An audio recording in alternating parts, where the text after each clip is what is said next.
The embers that still glows. The fire crackled gently in the hearth of the quiet tavern, its warmth chasing away the mountain evening's chill. Outside, snow fell thick upon the eaves, muffling the world in silence. Inside, the innkeeper polished mugs behind the counter, while a few travelers nursed their alles in tirade solitude. An old man in dented armor sat alone at a corner table, nursing a chipped cup of Muyet wine.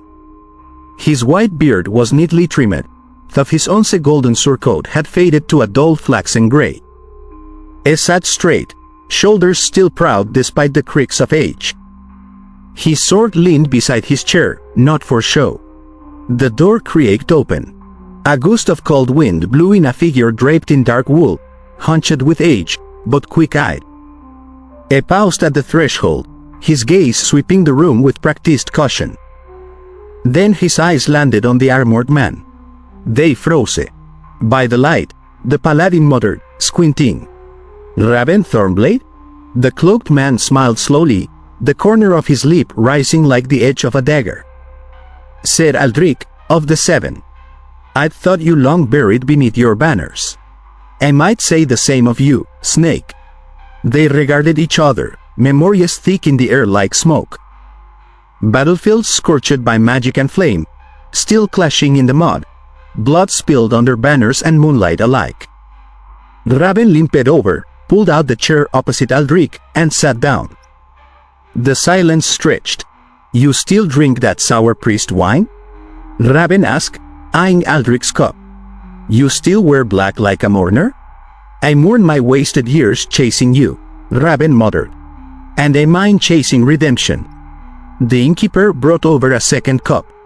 Raven sipped it cautiously, then chuckled. "You know," he said, setting the mug down, "I once had you in my sights from a rooftop in Embers. 10 feet closer and I'd have ended this whole dance." Aldric grunted. "I remember. The arrow missed my heart by inches. My squire died that day." They fell silent again.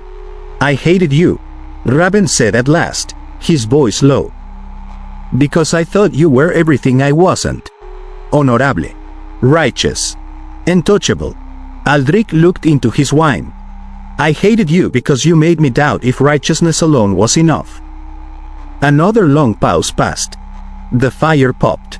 Somewhere in the back, someone began softly plucking a lute. "Strange," Aldric said. "We chased each other across kingdoms, and now we sit here. Tired old men. No blood is drawn. No cause between us." Raven smiled, this time without the dagger's edge. "We were both tools, Aldric. In the hands of kings and kingdoms. But tonight, we're just old, tired men." Aldric nodded and raised his cup. "To surviving." Raven clinked his mug against it. "And to knowing when to stop fighting." The fire burned low. Outside, the snow thickened. Inside, two old enemies sat and talked until the embers dimmed, not as paladin and rogue, but as relics of a past that no longer held them.